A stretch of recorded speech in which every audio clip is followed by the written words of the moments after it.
नमस्कार, मी दीपक शेडगे या माझ्या यूट्यूब चॅनलवर आपणा सर्वांचं मनपूर्वक स्वागत. फिकी म्हणजे federation of Indian chambers of commerce and इंडस्ट्रीतर्फे 24 मार्च रोजी मुंबईतील वांद्रे येथील ताज लँडसेंडमध्ये मीडिया अँड एंटरटेनमेंट रिपोर्ट 2026 सादर करण्यात आला. यावेळी मीडिया अँड एंटरटेनमेंट क्षेत्रातील नामवंत उद्योजक, film production houses, advertising agencies तसेच टेलिव्हिजन माध्यमातील अनेक तज्ज्ञ मान्यवर मंडळी उपस्थित होती. त्यावर आधारित हा एक वृत्तांत फिकीच्या सौजन्याने. या कार्यक्रमात सहभागी झालेल्या मान्यवर तज्ज्ञांच्या या काही मुलाखती. तर आता आपण भेटणार आहोत फिल्म प्रोड्युसर, डायरेक्टर आणि राइटर जावेद खान यांना. नमस्कार सर. नमस्कार. वो AI जब से आया है और वो पॉकेट स्टोरी और मोबाइल स्टोरी सब के बारे में लोगों ने कोशिश की है. वैसे अच्छा लगा, इन लोग कह रहे यंग लोग आ रहे हैं. I think this is first time इस तरह का फिक्की ने ऑर्गेनाइज किया है. मैं प्रे करता हूँ कि इनको सफलता मिले और यंग लोग आगे आए. तो बाकी आप लोग आए हैं, अच्छी बात है, और इस चीज़ को ज़्यादा से ज़्यादा बढ़ाए. तो फिक्की तो बहुत अच्छा काम कर रहा है यंग जनरेशन के लिए, और यंग जनरेशन की ज़रूरत भी है. अभी AI डिजिटल फॉर्म आया है, इसमें तरह तरह के प्रैक्टिकल हो रहे हैं. अब उस प्रैक्टिकल में जो हिट हो गया वो फिट हो गया. एज ए फिल्म मेकर आपने बहुत फिल्म किए हैं. बहुत तो नहीं, बहुत अच्छे अब्रॉड से भी कुछ. उसके बारे में कुछ बता सकते हैं? अब तक मैंने 5 फिल्में हिंदी फिल्म डायरेक्ट की है, इंडिपेंडेंट. कौन सी? मैं तुम्हारी हूँ, शहनाई, बैरी कंगना और पद्मश्री और love in Cairo. Love in Cairo तो मैंने इजिप्ट गवर्नमेंट के साथ किया, उसने हॉलीवुड के हीरो को लिया था. कौन से गवर्नमेंट के साथ किया? इजिप्ट गवर्नमेंट, इजिप्ट कायरो में शूट किया, अलेक्जेंड्रिया में शूट किया, तो टोटल. तो अभी मैं करने जा रहा हूँ, ऑफर आया हमको कजाकिस्तान से. कजाकिस्तान की हीरोइन है नादिरा, वो सुपरस्टार है वहाँ की. उन्होंने कहा कि सर आप मुझे हीरोइन लो और यहाँ शूट करो, हम सारा शूटिंग वूटिंग का जितना कॉस्ट होगा हम गवर्नमेंट से करवाएंगे आपको. Very good. तो अभी वहाँ उसकी तैयारी में लगा हूँ. ईरान से भी आप कुछ, ईरान में भी फिल्म की है? हाँ, ईरान में एक फिल्म की थी और 1968-69 के पास सुबह शाम पिक्चर बन रही थी. उसमें संजीव कुमार, वहीदा रहमान और ईरान के हीरो थे. तो उसमें डायलॉग राइटिंग में मैं था. उस डायलॉग के लिए मुझे ले गए थे ईरान में, उस वक्त की बात है. और वो पिक्चर के बारे में अभी थोड़ा ये सब ईरान के साथ जो ये सब हो रहा है, तो अभी इस फिल्म का नाम भी आने लगा है. तो चलो इसी बहाने लोग मुझे फिर से याद करने लग गए. तो आपने जिस जमाने में film as a film writer और फिल्म प्रोड्यूसर और डायरेक्टर करियर शुरू कर दिया, वो जमाना और अभी का जो जनरेशन है, इसके बारे में आपको क्या डिफरेंस और क्या डिफरेंस चेंज क्या लगता है? हाँ, डिफरेंस तो है. जब मैं आया था उस वक्त 18-19 साल का था, और आज 76 ईयर ओल्ड चल रहा है. तो गैप तो है काफी, लेकिन उस गैप में उस वक्त जो फिल्में बनती थी, जो बनाते थे हम लोग या जो भी बनाते थे, तो एक फिल्म होती थी, परिवार के साथ देखते थे और मैसेज देते थे. आज जो फिल्में बन रही हैं, एक तो कुछ समझ में नहीं आता कि उनके क्या कहना क्या चाह रहे हैं. अभी आजकल कुछ पॉलिटिक्स भी आ गई है फिल्मों में भी. जब फिल्मों में उस वक्त पॉलिटिक्स से बिल्कुल फ्री होती थी हमारे ज़माने में, तो फिल्म बनती थी, पारिवारिक फिल्म बनती थी, परिवार के साथ देखते थे, सब एंटरटेन करते थे और मैसेज भी मिलता था. आज जो पिक्चर है वायलेंट और अभी देखिए जैसे वो एक पिक्चर बनी है, नाम नहीं लूँगा, बहुत हंगामे उसके हो रहे हैं, तो उसमें आदमी को ज़बह करते हुए दिखाया गया है, उसमें पॉलिटिक्स का पूरा प्रोपेगेंडा किया गया है। तो इस तरह की फिल्म से मैसेज क्या दे रहे हैं हम लोग? सिर्फ वायलेंस और तो कुछ नहीं दे रहे हैं। ये डिफरेंस पाया मैंने। विनोद गणात्रा आज आपल्यासोबत आहेत. हे अनेक फिल्मचे राष्ट्रीय पारितोषिक विजेते आहेत. यावर्षी प्रसिद्ध केलेला हा फिकीचा मीडिया एंटरटेनमेंट इंडस्ट्रीचा रिपोर्ट जो आहे तो ऐकल्यानंतर आपल्याला काय वाटलं? मला खरंच नवल वाटलं की आपण जेवढं एवढं अवाढ म्हणजे मीडिया जेवढं ज्या स्पीडने वाढतोय त्या स्पीडने आपण जाऊ शकतो की नाही हे पण लक्षात येत नाही.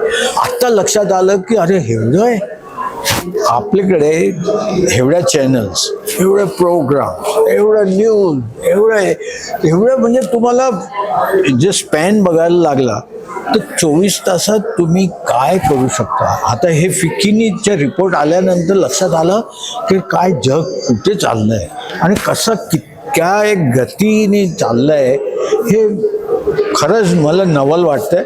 आणि आपल्याला वाटतं की आपण मागे राहिलो का काय असं फील व्हायला लागलं मला.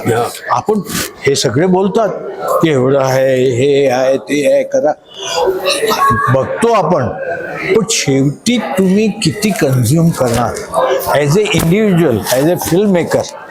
आता मला असं वाटतं की ज्या रीतीने डिजिटल फॉर्मॅट चाललं आहे, म्हणजे पहिलं आम्ही फिल्ममधनं आलो, फिल्ममधनं व्हिडिओवर आलो, त्यानंतर डिजिटलवर आलो. आता डिजिटलचं पण हे जे चाललं आहे प्रोसेस ज्या स्पीडने, आता जे काही कोणी आपण स्पेशली तुम्हाला ट्रेनिंग घ्यावी लागायची, आता सगळं ह्याच्यावर आलेलं आहे. तुम्ही सगळं काय करू शकता. आता हे जर चालू असेल आणि प्रत्येक माणूस आता डायरेक्टर झाला आहे, प्रत्येक माणूस आता कॅमेरामॅन झाला आहे, म्हणजे मी ॲज अ फिल्म मेकर मला असं वाटतंय की म्हणजे तुम्हाला you don't have to take any training. तुमच्या मनात आलं तसं करायचं आणि ज्यांना पाहिजे त्यांनी बघावं. नाही तर आता यूट्यूब स्वतः विचार करा तुम्ही, तर केवढे चॅनल्स आले, केवढेच यूट्यूबर्स आले. प्रत्येक माणूस मला बोलतो तेव्हा मला लक्षात येतं. आणि हे फिक्कीचे रिपोर्ट ऐकल्यानंतर मला खरंच नवायला वाटतंय. आता मला वाटतं माणसाचं आयुष्य जास्तीत जास्त 100 वर्ष आणि दिवसाचे तास 24 तास. मग या सगळ्या याच्यामध्ये इतर जी सगळी डिजिटल माध्यमं आहेत, जी चॅनल्स आहेत, त्याच्यामध्ये जो कंटेंट येतोय तो कंटेंट माणसाने किती प्रमाणात आपल्या मेंदूत साठवावा आणि पाहावा, याला काही मर्यादा आहे का? नाही, मर्यादा आता तेच मला नवल वाटतंय. आता एवढं बोलतात, एवढं करतायत, तेवढं एवढं म्हणजे जर फायनान्शियल हे पाहिलं फिक्कीचे रिपोर्ट तर मला असं वाटतं की हे काय चाललंय.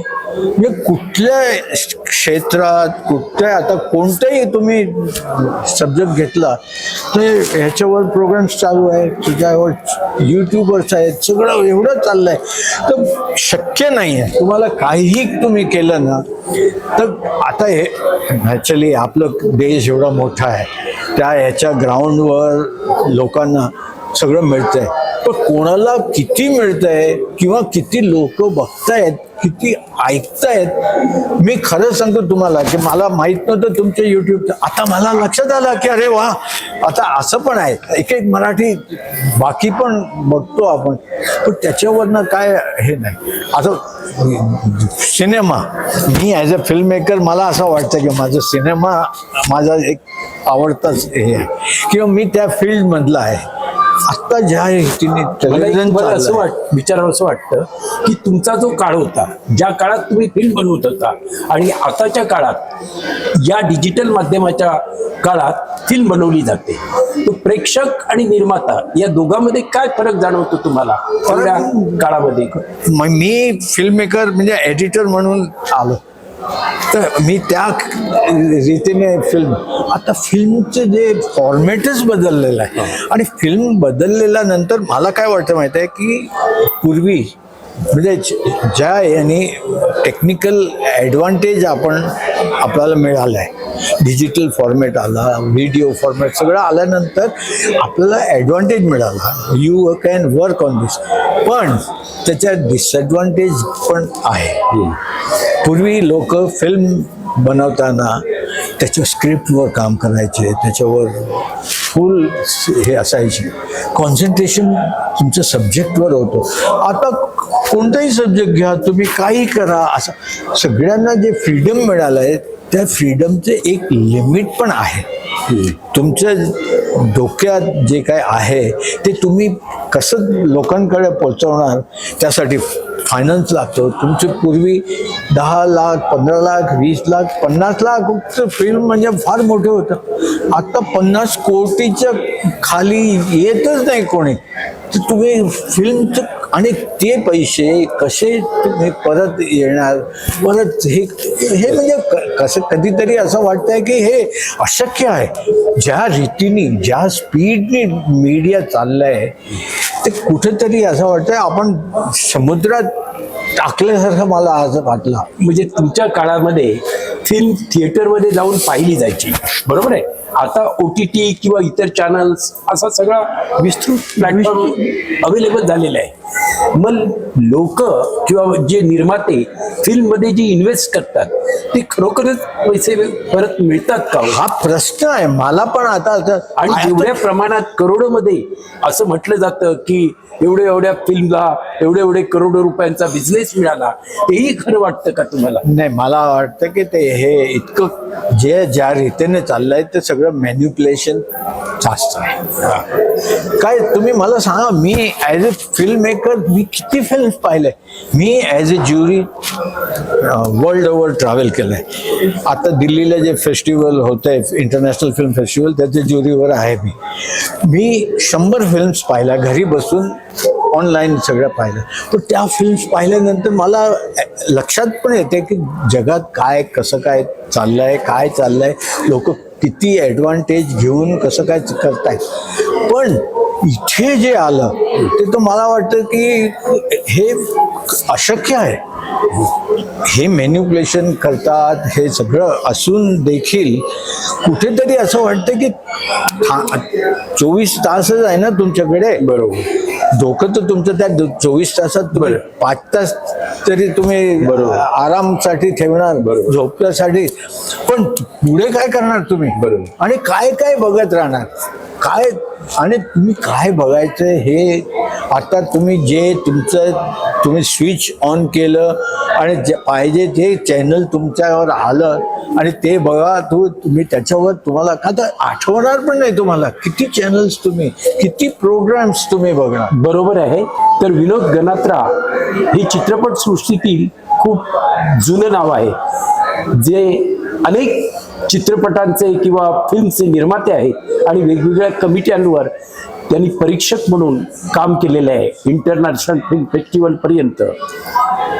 त्या व्यक्तींचं, त्या मान्यवरांचं हे जे मत ऐकलं त्यावरून आपल्याला लक्षात येतं की मीडिया कुठे मॅन्युप्युलेट तर करत नाही ना, अशा पद्धतीची शंका त्यांनी व्यक्त केलेली आहे.